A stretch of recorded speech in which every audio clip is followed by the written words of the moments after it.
दोस्तों, सोने की चिड़िया कहे जाने वाले हिंदुस्तान पर कई आक्रमण हुए। इतिहासकारों के मुताबिक हिंदुस्तान पर सबसे पहला आक्रमण सिकंदर प्रथम ने किया था, लेकिन कुछ इतिहासकारों का मानना है कि हिंदुस्तान पर सबसे पहले विदेशी आक्रमण आर्यों ने किया था। खैर, जो भी हो, इस बात से कोई इनकार नहीं कर सकता कि हिंदुस्तान को सबसे ज़्यादा नुकसान बाहरी आक्रमणकारियों से ज़्यादा देश में छुपे गद्दारों से हुआ है। भारतीय इतिहासकारों के गद्दार अगर उस वक्त गद्दारी ना करते तो देश आज शायद अमेरिका जितना ही अमीर और संपन्न होता। आज हम आपको भारतीय इतिहासकारों के गद्दारों से मिलवाने जा रहे हैं, जो ना होते तो शायद देश आज भी सोने की चिड़िया होता।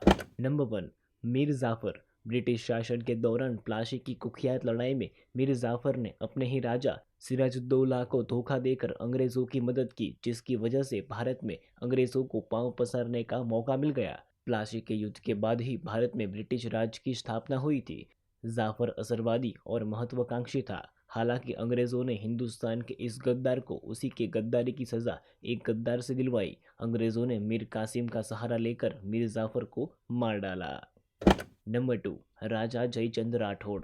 लगभग हम सभी पृथ्वीराज चौहान और कन्नौज के राजा जयचंद की कहानी से परिचित है। पृथ्वीराज के कवि चंद बहराई ने अपने राजा के जीवन पर आधारित एक कविता पृथ्वीराज रासो में दावा किया है कि उन दिनों राज्यों के बीच कई गद्दार थे, जिससे अफगान शासकों गजनी के खिलाफ तराई की दूसरी लड़ाई में हार निश्चित हो गई थी। पृथ्वीराज चौहान और राजा जयचंद की दुश्मनी बहुत पुरानी थी। जयचंद ने दिल्ली की सत्ता हासिल करने के लिए मोहम्मद गोरी का साथ दिया और उनके साथ मिलकर पृथ्वीराज चौहान को हरा दिया, जिसके बाद भारत पर इस्लामिक आक्रमणकारियों का आक्रमण बढ़ गया।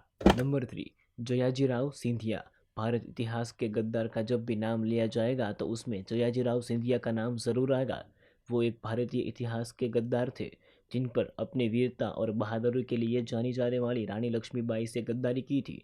जयाजीराव सिंधिया देशद्रोही राजाओं में से एक था और अंग्रेजों का समर्थक था। जयाजीराव सिंधिया ने अंग्रेजों के साथ मिलकर कूटनीति तैयार की थी। जयाजीराव सिंधिया ने रानी की उन्हीं की सेना के खिलाफ भड़काया और जब अंग्रेजी सैनिकों के साथ रानी लड़ने आई तब ग्वालियर की बागी सेना ने रानी को अकेला छोड़ दिया। नंबर 4, राजा मान सिंह। गद्दारी के मामले में मान सिंह जयचंद से बिल्कुल कम नहीं था। महाराणा प्रताप देश को आज़ाद कराने के लिए जंगलों में घास की रोटियां खाते थे, तो मानसिंह मुगलों के साथ मिलकर देश के साथ गद्दारी करता था। राजा मानसिंह मुगलों के सेना का प्रमुख था। मानसिंह महाराणा प्रताप और मुगलों के प्रसिद्ध हल्दी घाटी के युद्ध में मुगल सेना का सेनापति था। इस युद्ध में महाराणा प्रताप ने मानसिंह को मारकर उसे उसकी गद्दारी की सजा दी थी। नंबर 5, फणींद्र नाथ घोष। भारतीय इतिहास के गद्दार में फणींद्र नाथ घोष का नाम शायद सबसे ऊपर होना चाहिए, क्योंकि उसने सैंडर्स वध और असेंबली में बम फेंकने के केस में भगत सिंह के खिलाफ गवाही दी थी। वो फणींद्र नाथ घोष ही था जिनकी गवाही की वजह से भगत सिंह, राजगुरु एवं सुखदेव को फांसी की सजा सुनाई गई थी। फणींद्र नाथ घोष को अंग्रेजों ने सरकारी गवाह बनाया था। फणींद्र नाथ घोष ने ही पीड़ित आज़ाद के शव की शिनाख्ती भी की थी।